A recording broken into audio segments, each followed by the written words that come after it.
बिस्मिल्लाहिर्रहमानिर्रहीम। अस्सलाम वालेकुम। मेरा नाम है ज़रमीना और आप देख रहे हैं ज़रमीनाज़ किचन। तो जी आज रमज़ानुल मुबारक स्पेशल रेसिपी में आज आप सभी के साथ शेयर करूंगी आलू के ज़बरदस्त से पकौड़े बनाने का तरीका। लेकिन हम इसे थोड़ा सा डिफरेंट वे में बनाकर तैयार करेंगे।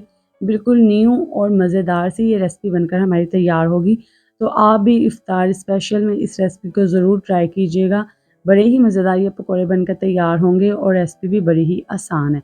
तो चलें बनाना सीख लेते हैं कैसे बनाने हैं। सबसे पहले आपको यहाँ पे चाहिए आलू, ठीक है, जिसको मैंने बिल्कुल बारीक काटा हुआ है, जैसे कि आप वीडियो में भी देख रहे हो। ये देखिए मैं आपको नज़दीक से भी दिखा देती हूँ। और साथ ही हमें चाहिए यहाँ पे प्याज। प्याज बिल्कुल ऐसे ही काटना है जैसे आप हांडी बनाते हुए, सालन बनाते हुए काटते हो, ठीक है। और साथ हमें चाहिए यहाँ पर 2 अंडे। अंडे जी गेम चेंजर है इस रेसिपी में। आपके पकौड़ों का जो टेस्ट आएगा ना, आप जब बनाएंगे तो आप खुद ही हैरान रह जाएंगे। तो यहाँ पर अब आपने सारी चीज़ें ना एक बाउल में ऐड कर देनी है और फिर आपने इसमें ऐड कर देने हैं जी ये 2 अंडे, ठीक है। ये 2 अंडे हम इसमें ऐड कर देंगे। अब अंडे ऐड करने के बाद आपने क्या करना है जी, सबसे पहले ना आपने इसे अच्छे से मिक्स कर लेना है।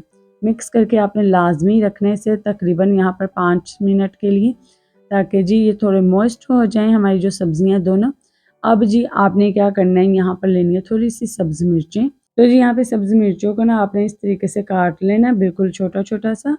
अब आपने ये सब्ज़ी मिर्चें भी इसी में ऐड कर देनी है प्याज और आलू में। अब आपने यहाँ पर लेना है जी बेसन। तो यहाँ पर बेसन आपने लेना है तकरीबन 1.5 कप, ठीक है। तो जी बेसन को आपने यहाँ पे छान के इस्तेमाल करना है। अब हम इसमें पानी ऐड करेंगे। पानी आपने इसमें थोड़ा-सा कर कर ऐड करना है, एकदम से आपने बहुत ज़्यादा ऐड नहीं कर देना, क्योंकि जी यहाँ पर हमें ना बड़ा थिक सा बैटर चाहिए, जैसे मैं अभी आपको दिखाती हूँ। बिल्कुल ऐसे ही देख सकते हैं आप कितना थिक है ये बैटर। बिल्कुल हमें यही कंसिस्टेंसी चाहिए बेसन की। यहाँ पर नमक ऐड कर देंगे 2 से 3 चुटकी और साथ थोड़ी सी हल्दी भी ऐड कर देंगे फ्लेवर के लिए और कलर के लिए भी। अब हम इसे साइड पे रखते हैं।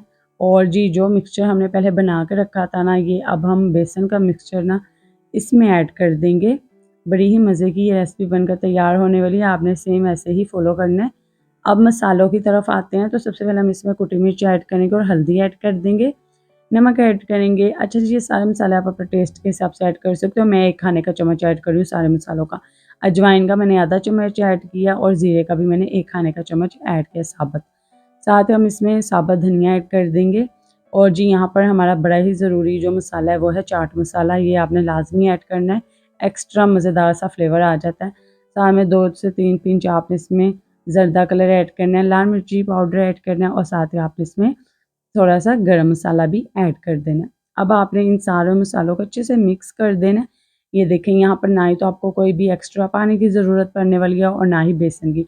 अच्छा अगर आपका बैटर इन केस थोड़ा-सा पतला बन जाता है तो आप बेसन फिर अलग से भी इसमें ऐड कर सकते हो। लेकिन जी देखिए मुझे यहाँ पे बिल्कुल भी ज़रूरत नहीं पड़ी और धनिया मैं भूल गई थी तो वो भी मैंने इसमें ऐड कर दिया।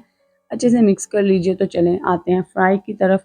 तो जी यहाँ पर ना तेल को अच्छे से गर्म कर लेंगे, फिर हम इसमें ऐड करेंगे पकोड़े चम्मच की मदद से।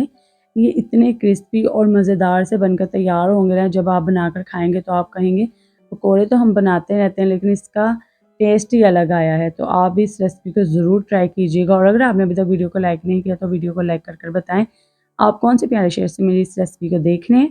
और अपने फ्रेंड्स एंड फैमिली मेंबर्स के साथ भी जल्दी से इस वीडियो को शेयर कर दीजिए, ताकि वो भी ये मज़ेदार से पकोड़े घर पर बनाकर खा सकें।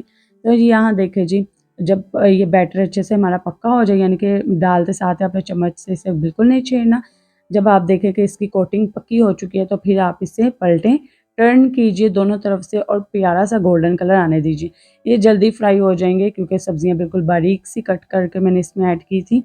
तो चलिए जी पकौड़ों को हम प्लेट में निकाल लेते हैं और चैनल को जल्दी से सब्सक्राइब करके बेल आइकन को प्रेस कर लीजिए, ताकि आपको मेरी आने वाली भी मज़ीद मज़ेदार और आसान रेसिपीज़ का नोटिफिकेशन मिलता रहे।